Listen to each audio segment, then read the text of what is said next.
Turn now to our Instant Index here on a Friday night. What's trending as we head into the weekend? And the person tonight, Marilyn Monroe, 50 years after her. New classified files just released reveal the FBI.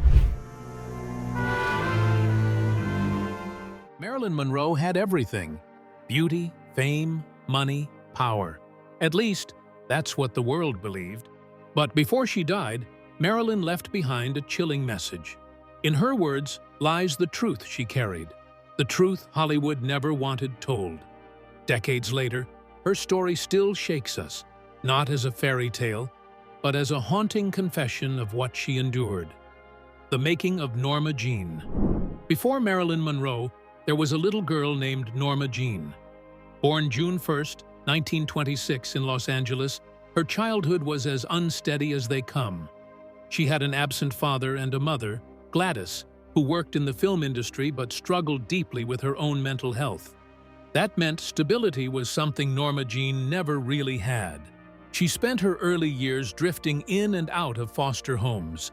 Sometimes she was cared for by family friends, other times by strangers, and at one point she even ended up in an orphanage sometime in 1935.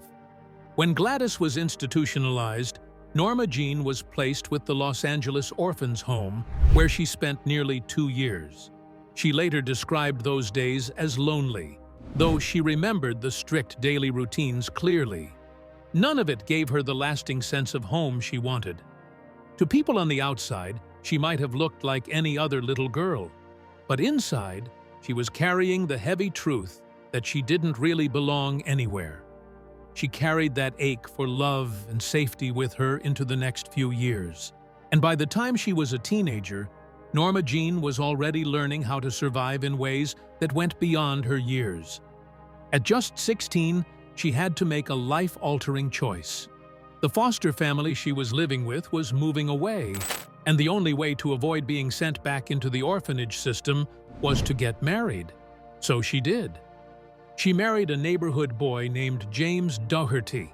It wasn't a marriage built on young love or dreams of a family, but it was simply a way to have a roof over her head. James was kind, but when he joined the Navy and shipped out, Norma Jean was left alone again, still trying to find her place in the world. Her life began to change so much during World War II. While working at a factory, she was spotted by a photographer who was documenting women helping with the war effort. The camera loved her instantly, and soon she was posing for magazine shoots, where her pictures caught the eye of more and more people. For the first time in her life, she became someone people couldn't look away from.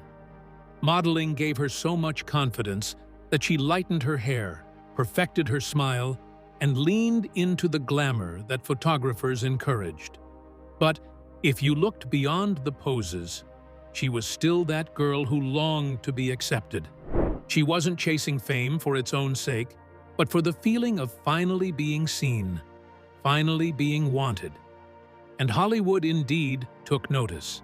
In 1946, she signed her first studio contract.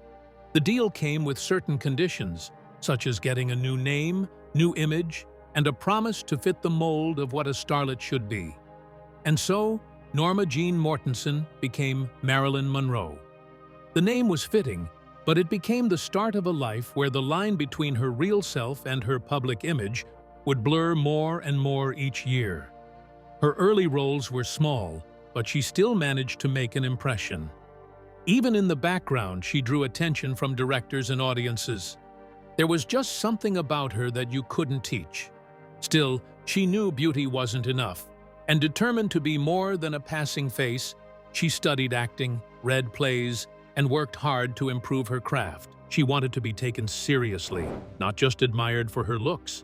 Sure, the world would come to adore Marilyn Monroe, but before she became Hollywood's sweetheart, she was just Norma Jean, the little girl who wanted nothing more than a safe place to belong.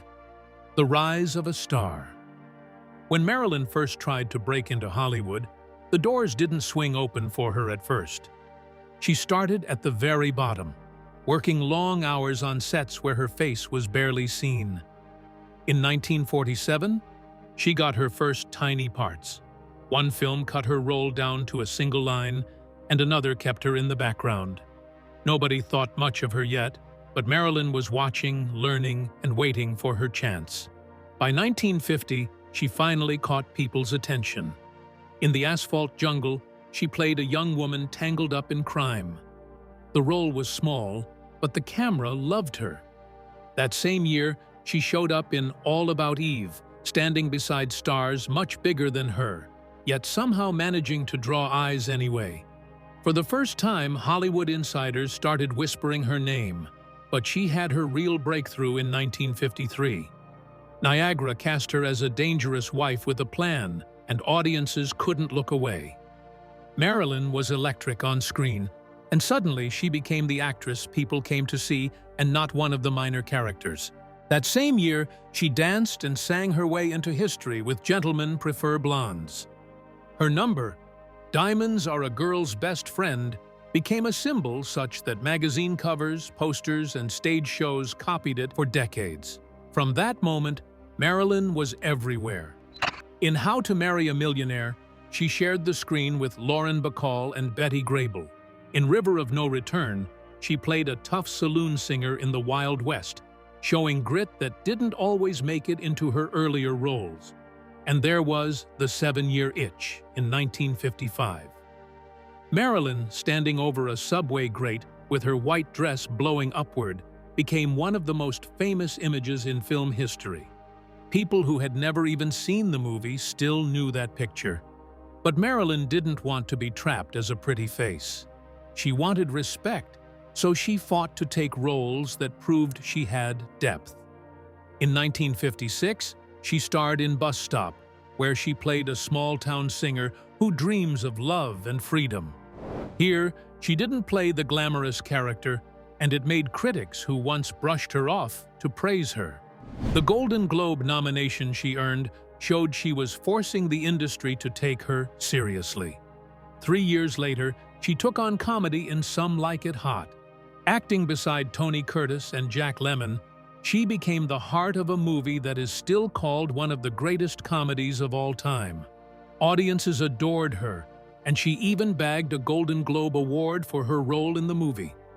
Her last complete film was The Misfits in 1961, written by her husband at the time named Arthur Miller. She played the role of a woman filled with sadness, longing, and hope. To the eyes of many, it looked like she poured pieces of her own life into that performance, which made it even better. And just like that, Marilyn was able to achieve in 15 years what many could not achieve in a lifetime. She went from being cut out of films to becoming one of the most famous women in the world. The double-edged sword of stardom. Hollywood loved Marilyn's body more than her talent. Executives knew how to sell fantasy, and her curves became their golden ticket. They put her into tight gowns, told her to sway a certain way, and wrote lines that kept her locked in the role of the dizzy blonde. She played that character so well that people forgot it was an act. Marilyn often joked that she could walk down a street unnoticed as Norma Jean, but if she tilted her head just right and added a wiggle to her step, crowds would swarm her. The act worked too well, and the public saw the mask, but not the woman behind it. For Hollywood's power players, that mask was all they wanted. They never asked if she dreamed of meteor roles or if she wanted to study the craft of acting. They wanted a symbol, not a serious performer. And just like that, she became labeled as a symbol of desire. And that label became more like a prison cell. Marilyn fought that prison with every ounce of willpower. She studied at the Actors Studio in New York, sitting in classes with method actors who treated their work as art because she wanted the same respect. When she starred in Bus Stop in 1956, she pushed to play a vulnerable character rather than a cartoon of seduction, which made critics surprised. They saw layers in her performance, glimpses of what she could do if studios gave her a chance. That same hunger drove her work in The Misfits. She poured her pain into that film, showing an audience the fragility and depth she carried inside. But Hollywood didn't reward her effort. Instead, The machine tried to pull her back into safer, sexier roles. Stardom gave her fame, but it also made her an easy target for cruelty. On film sets, directors often mocked her struggles. She stumbled with lines, sometimes freezing under pressure, and instead of helping her, men in charge turned her mistakes into jokes. Crew members whispered about her lateness, her nerves, her difficulty on set. Few bothered to ask why she was struggling. They didn't see the fear of failure gnawing at her or the pills she took just to sleep and function. They only saw a star who made their schedules harder. The cruelty didn't stop at her movie sets. Ageism stalked her career, just as Joan Collins once described. In Hollywood, a woman's shelf life seemed brutally short. 25 was the cutoff for ingenues. At that age, Marilyn already heard whispers that younger faces waited to replace her. 30 loomed like a death sentence for female stars. Men in their 50s could still play romantic leads, but women barely past 25 were dismissed as too old.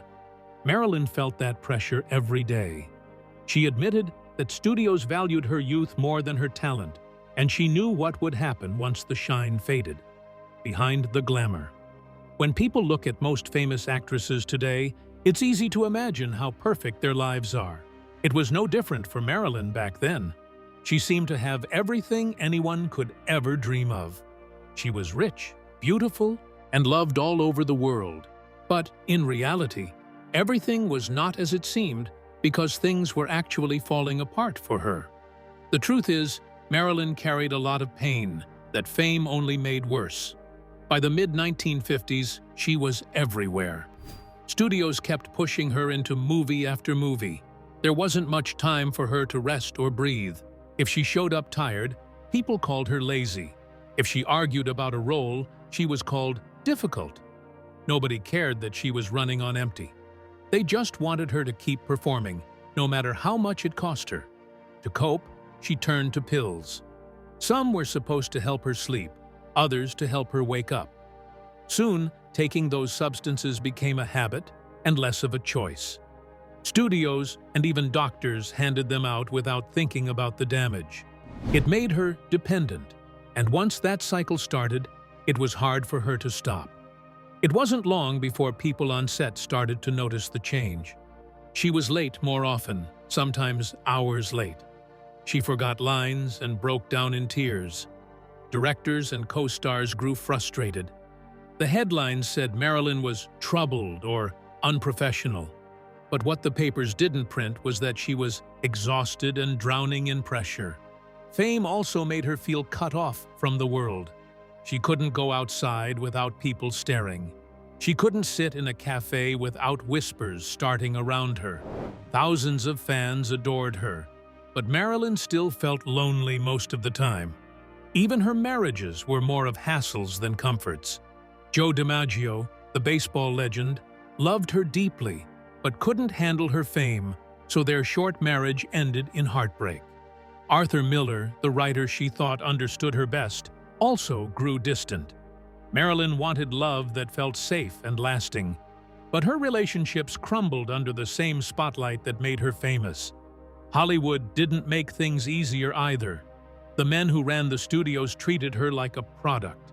They picked her roles, tried to dictate her image, and expected her to obey. If she questioned them, they threatened to blacklist her. Marilyn eventually fought back by creating her own production company. That was her way of trying to take control. But instead of support, it only made the powerful men in Hollywood resent her more. In her private moments, Marilyn often wrote in notebooks. Her diaries revealed a side of her that nobody saw. She admitted feeling like a child trapped in an adult's body. She wrote about fears of being unloved, of being used, of never being truly understood. She could make millions laugh on screen, but when she went home, she felt empty. People around her noticed she was slipping. Friends tried to help, but many also admitted they didn't know what to say. The fact that some doctors kept prescribing her more pills instead of helping her break free only made things worse. The truth is, Marilyn didn't have the right kind of support. And for someone who felt as deeply as she did, having reliable relationships around her could have made a world of difference for the beloved icon. Love, power, and politics. When Marilyn married Joe DiMaggio, it was front-page news. He was the chill baseball legend, and she was the rising movie star every camera chased. Together, they looked like a golden couple. Fans wanted the fairy tale, but what they saw in public was not the same as what happened in private.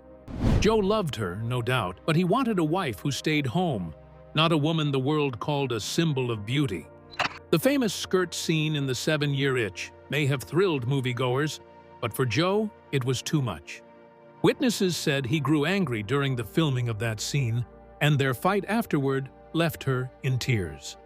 The strain only got worse as reporters followed their every move, and Joe could not accept her career demanding so much of her.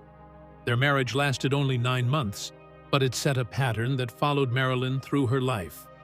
Men loved her, but many wanted to control her light rather than share it. Her second marriage, though, was kind of different. Arthur Miller, the playwright, was seen as the great intellectual of his time. Marilyn wanted that world too. She wanted to be taken seriously, to step beyond the shallow roles the studios gave her. To her, Miller represented wisdom and stability. She supported him during the period when he was publicly scrutinized for his testimony before the House Un-American Activities Committee, even standing by him when others turned away. But once again, the weight of her fame became a burden. His friends saw her as a distraction, not as an equal. She tried to be the devoted wife, moving to quiet homes, trying to fade from the Hollywood noise. Yet Hollywood never let her go, and Miller often seemed embarrassed by the very woman he married.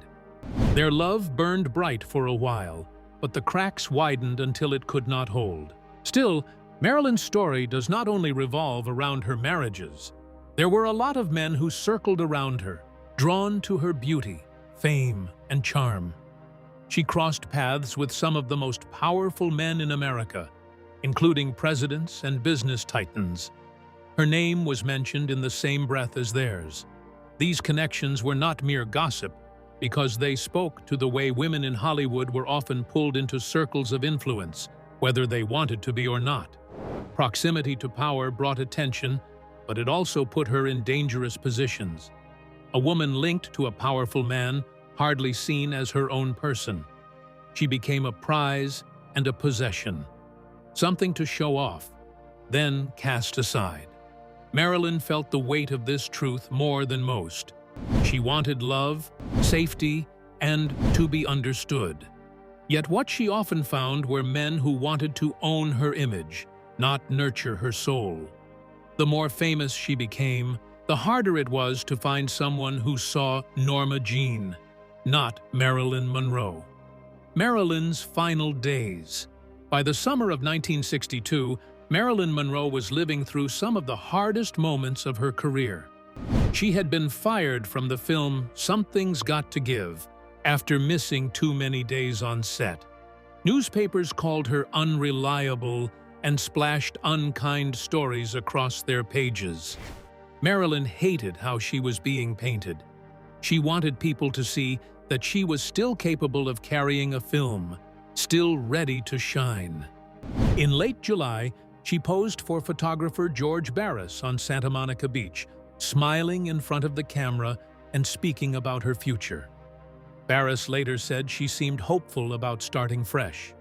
Around the same time, she scheduled meetings with 20th Century Fox executives about possibly returning to finish Something's Got to Give. Friends recalled that she spoke about wanting serious roles and even mentioned interest in working with directors she admired. Proof that she still thought about her career in big terms. Reports also confirm that she kept close contact with DiMaggio, who had begun to talk about reconciling. Those who saw them together said he cared deeply for her and wanted stability back in her life. Some who visited her in those weeks said she looked upbeat and hopeful. Others thought she seemed fragile and worn down, and both impressions were probably true. Marilyn was trying to hold herself together, but it wasn't easy. She had trouble sleeping, and often relied on pills to get rest, which was a habit that had grown stronger over the years. On August 4, 1962, Marilyn spent the evening at her Brentwood home. Her housekeeper was there, and her doctor and psychiatrist both checked in on her. She went into her bedroom later that night and locked the door.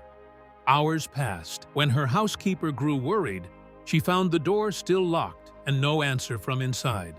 Eventually, the police were called, and Marilyn was discovered in her bed, no longer alive. She was just 36 years old. The official report ruled her death as likely caused by an overdose of pills. But questions began almost at once. Some of the phone records from that night didn't match up. Witnesses gave mixed accounts of her last hours. Her locked door became part of the mystery, since there were claims it may have been opened before police got there. Rumors also spread because of Marilyn's links to powerful men. Some wondered if she had known things that others wanted kept quiet. Nothing was ever proved, but the missing details and conflicting stories made people doubt the official version. Marilyn Monroe's death was a huge shock to the world. Her beauty, talent, and fame made her seem larger than life, yet she left the world suddenly and in confusion. More than 60 years later, we are still asking the same questions. Did Marilyn truly choose to end her life? Did she take too much by accident? Or did someone else make sure her voice was never heard again? Hollywood's wolves. Marilyn never hid the fact that Hollywood could be dangerous. She called it a jungle full of wolves, men who circled young actresses and waited for the right moment to strike.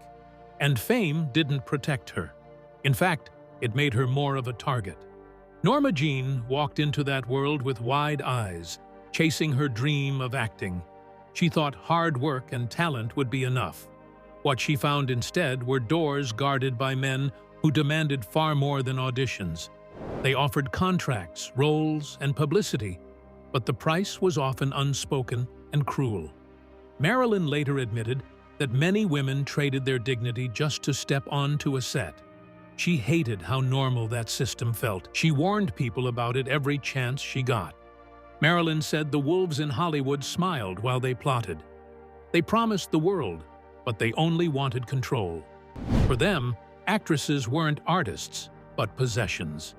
Once a girl lost her glow or refused to play along, they tossed her aside and reached for the next hopeful face waiting in the lobby. Marilyn knew this firsthand. Early in her career, she signed contracts that gave her almost no power. Studios cast her in roles that sold her as a fantasy, not as a serious actress. They dressed her how they pleased, told her how to speak, and laughed when she tried to ask for something different. She later admitted that she walked into those deals too eager to please, too hungry for a chance. And once she realized what she had agreed to, the regret cut deep. Even after she became famous, the wolves never backed away. If anything, they sharpened their claws. Marilyn told friends that producers and directors still treated her like a product. They didn't care that she wanted complex roles.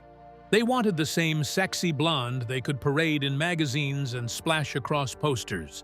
She warned that once Hollywood locked a woman into a stereotype, it became a cage. Marilyn pushed back when she could.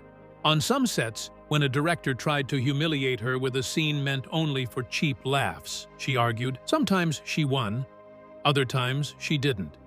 But her resistance showed that she understood exactly what the wolves were doing. She once said she knew the game, but she despised playing it. Her warnings carried weight because she spoke with honesty. She didn't wrap her words in pretty illusions. Marilyn said bluntly that Hollywood treated women like disposable toys. She told stories of men who promised careers but left scars instead. She wanted people to see that the glamour was only the surface. Beneath it stood a machine that fed on youth and beauty until there was nothing left. Those words gave other women courage.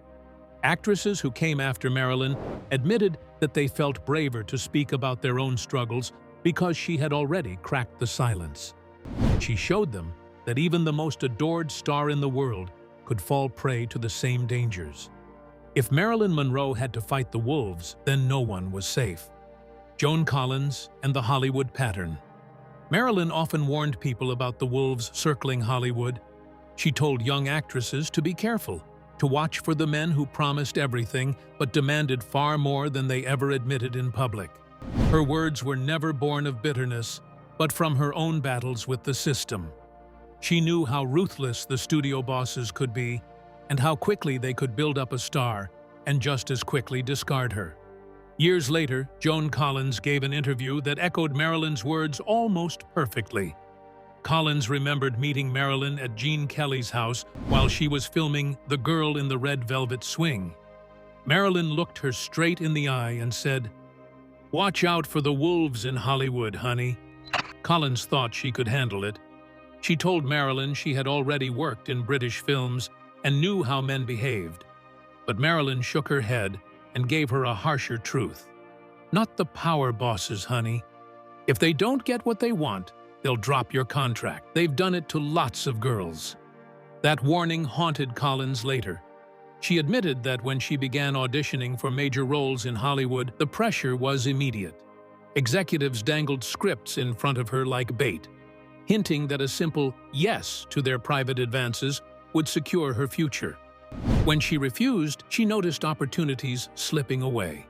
Roles she had tested for disappeared overnight.